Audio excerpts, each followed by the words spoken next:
Welcome back to Crit and Crit. I'm Maxian, I'm Sint. and we're continuing our playthrough of Legend of Zelda Oracle of Seasons, and our discussion of Mistborn the Final Empire by Brandon Sanderson.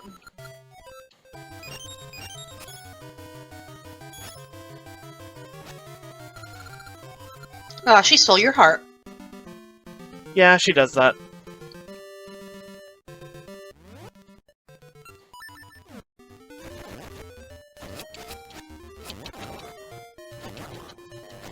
So, as we are working with a heist novel, we are necessarily working with all of the trimmings and trappings of intrigue. Yay. You don't like it? I do like it. You sounded so despondent, though.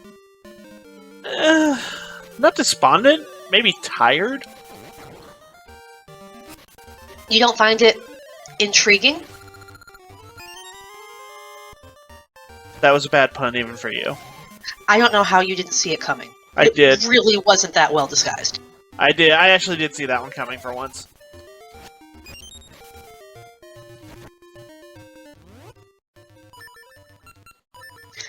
But it's a high adrenaline genre. How come you're tired?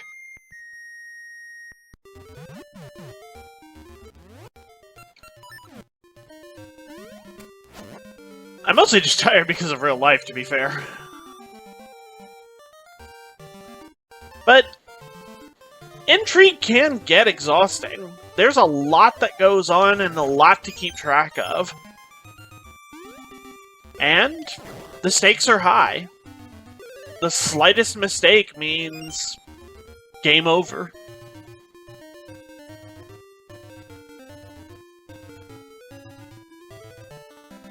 I mean, yeah, that's basically true for the entirety of the story. Like, they're constantly on the run and then nearly dies several times. Kelsier actually does die, but, well, just as planned. He gets better. Ish. All according to Keikaku.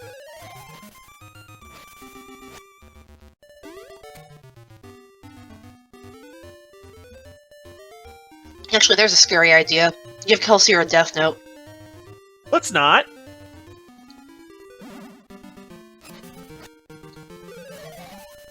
But, yeah, intrigue does get kind of... it wears on you. Especially if you're a character in it, and you know that there's wheels within wheels within wheels, and you're not a party to a good chunk of those wheels.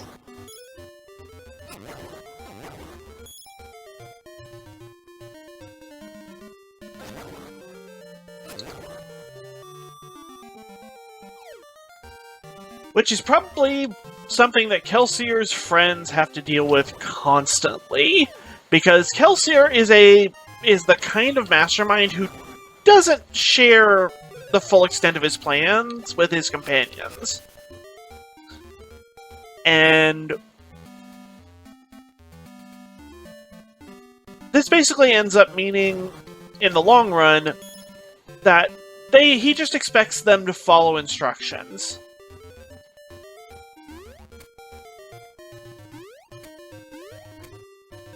They're friends, but it's not really an equal friendship. Yeah.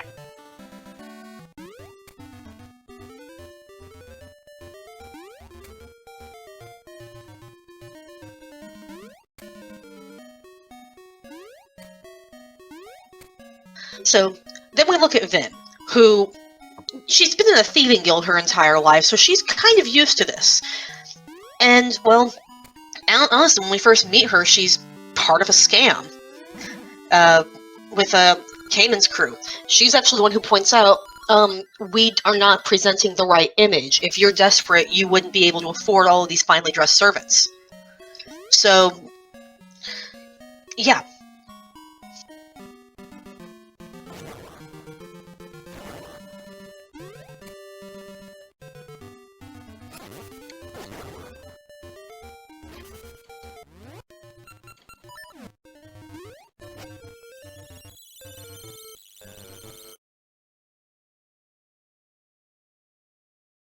And this is a running theme with Vin in that she's used to the sort of things that...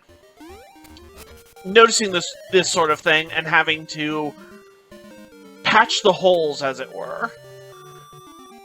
But Yep. that also means she's constantly has to be the one keeping an eye out, being ready to fix other people's mistakes, step in when something's wrong, and that constant vigilance has a cost. You can't be that hyper aware of everything around you without getting just... She's a vacuum cleaner. That's not fair. You might say it sucks.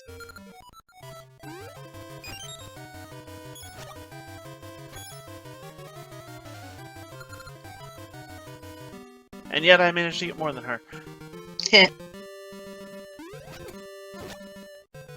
Okay, let's see if navigating this area in the summer does anything different. I still can't get through there. That needs to be winter.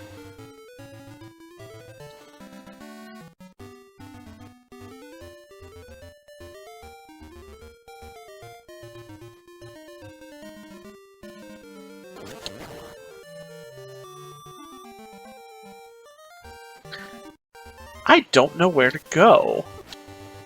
Presumably to another dungeon. Well, it said I needed to go to the mountain north of the Sunken City, and that the Sunken City is to the east. But I cannot find a passage east that doesn't run into a wall.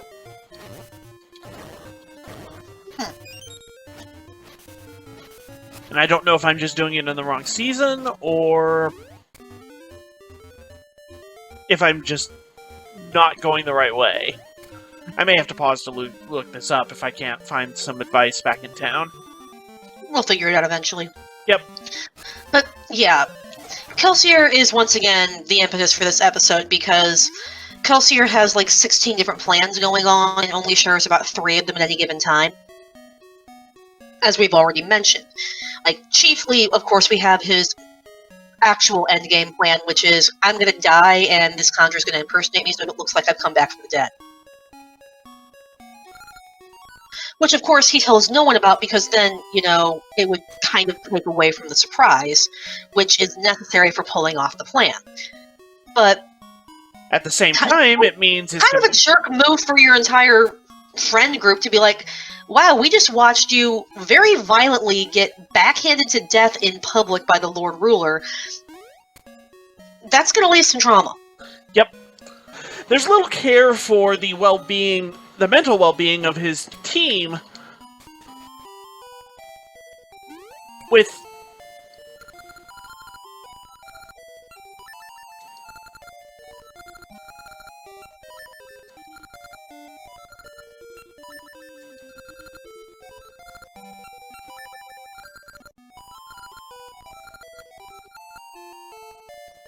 Okay, that's how you do that.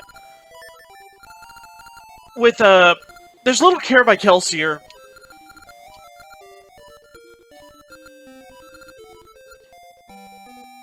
for the day-to-day well-being of his team.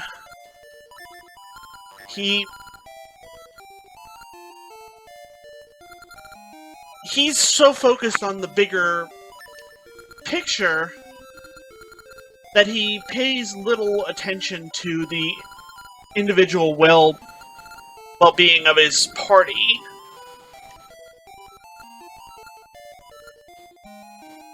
Particularly Vin, who is basically walking abandonment issues the entire story, gets really attached to Kelsier as a father figure, and then after he, you know, gets her to drop her guard and start opening up to trust people, dies on her and leaves her. Just like, as Vin sees it, basically everybody else always has.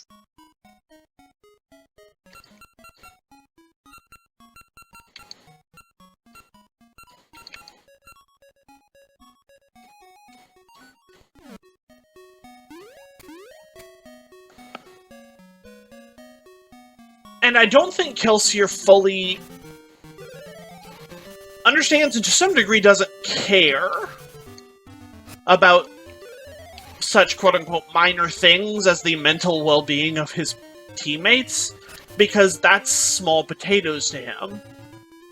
He's got bigger schemes, he's got bigger plans, and the individual suffering of his friends is an acceptable small-scale sacrifice in the pursuit of his greater goal.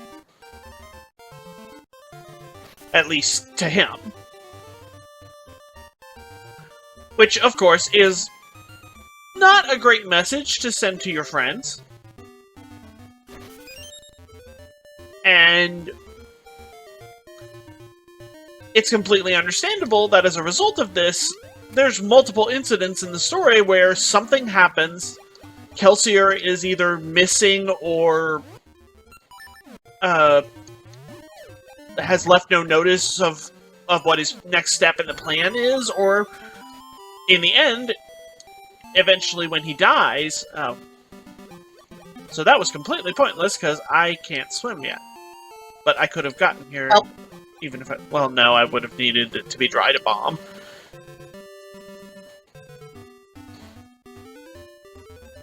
I need to learn how to swim. Or whatever lets me navigate water. But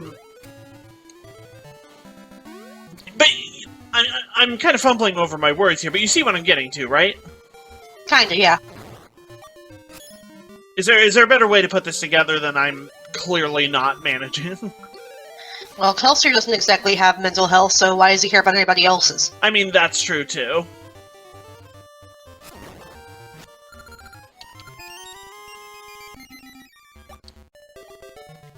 Oh.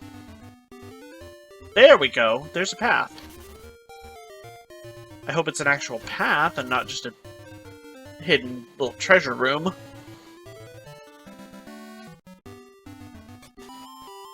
Nope, it's just a treasure room.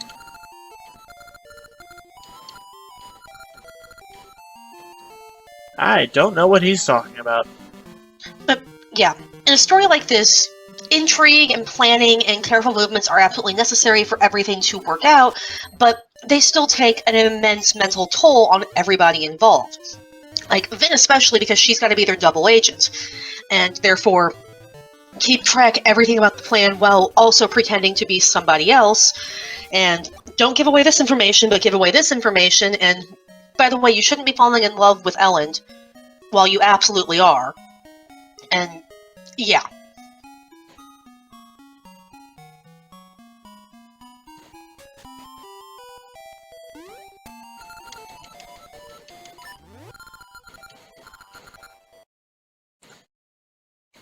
Come on.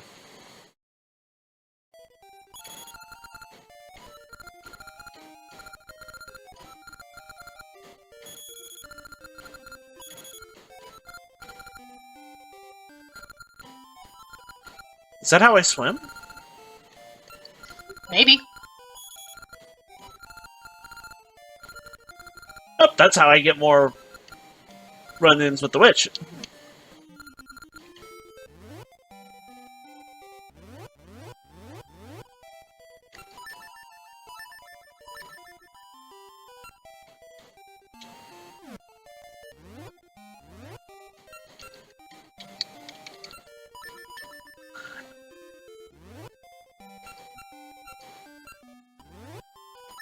And it's also got to be exhausting for the members of the rebellion like Ham, who have families, and therefore don't spend time with them on the grounds of, I don't want to endanger them. Which is a completely reasonable concern.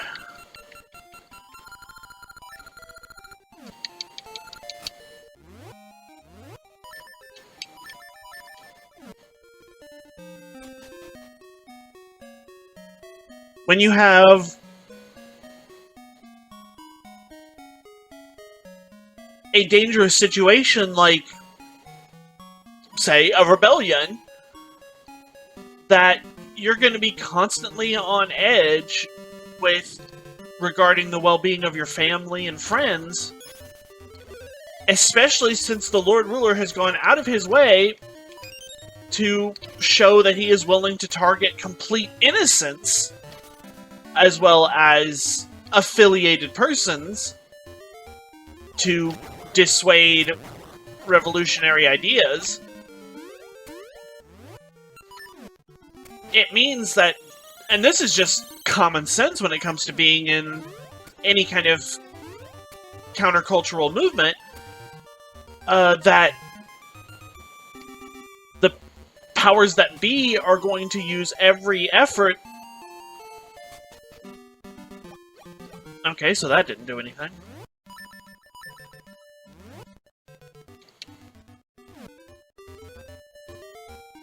Are going to use every effort that they can to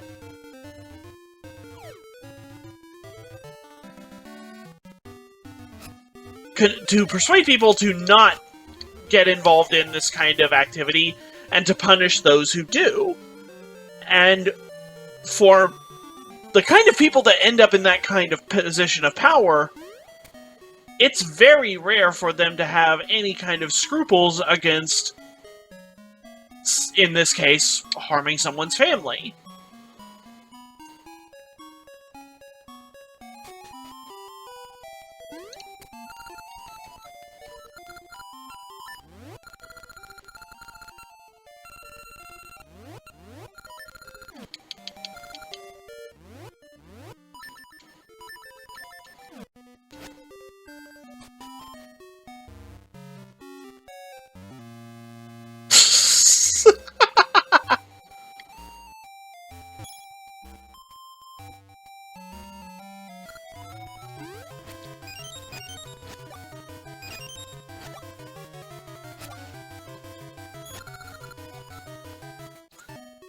Well, that proved its worth. Well, yeah, I'm honestly not sure what else to say here without getting into other topics. Then I think we'll leave it there, and before our next episode, I will actually look up where to go so that we don't spend another 2 episodes wandering around in circles. Alright. See y'all then. Bye.